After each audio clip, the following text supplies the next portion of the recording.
அதிகம் யோசிக்காதே. அதிகம் யோசிப்பது உங்கள் மகிழ்ச்சியை கெடுத்துவிடும். தெரிய வேண்டிய நேரம் வந்ததால் தானாக தெரிந்துவிடும். ஒவ்வொரு ரகசியத்தையும் தோண்டி அலைய வேண்டாம். வாழ்க்கை ஒரு புத்தகம், அதில் சில பக்கங்கள் தானாகவே திறக்கும். நிம்மதியாய் நிகழ்காலத்தை ரசித்து வாழுங்கள். அளவான சிந்தனை அறிவு தரும். அளவுக்கு மீறிய சிந்தனை அமைதியை பறிக்கும்.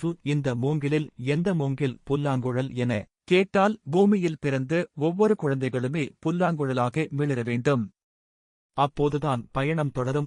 பயணம் தொடர்ந்தால் பாதை புரியும். பாதை புரிந்தால் கதவு திறக்கும். கதவு திறந்தால் காட்சி தெரியும். காட்சி தெரிந்தால் அமோகமாக வாழலாம். 40 வயதாகும் போது கடன் இல்லாத திட்டம். உடலை காக்கும் ஆரோக்கியம், மன அமைதியை தருமது. நல்ல நண்பர்கள், அவசர தேவைக்கு சேமித்த பணமன்பான குடும்பத்தின் ஆதரவு, தினமும் கற்றுக்கொள்ளும் பழக்கம், யாரையும் சாராமல் வாழும் தன்னம்பிக்கை, மன அழுத்தத்தை சமாளிக்கும் முதிர்ச்சி, வாழ்க்கைக்கு தெளிவான இலக்கு, சந்தோஷமாக வாழும் மனநிலை வேண்டும். எனவே 40 வயதில் மிக பெரிய சொத்து பணம் மட்டும் என எண்ணாமல் நல்ல ஆரோக்கியமும் மன நிம்மதியும் பெற்று அதிகம் யோசிக்காமல் சந்தோஷமாக வாழ்வாங்க.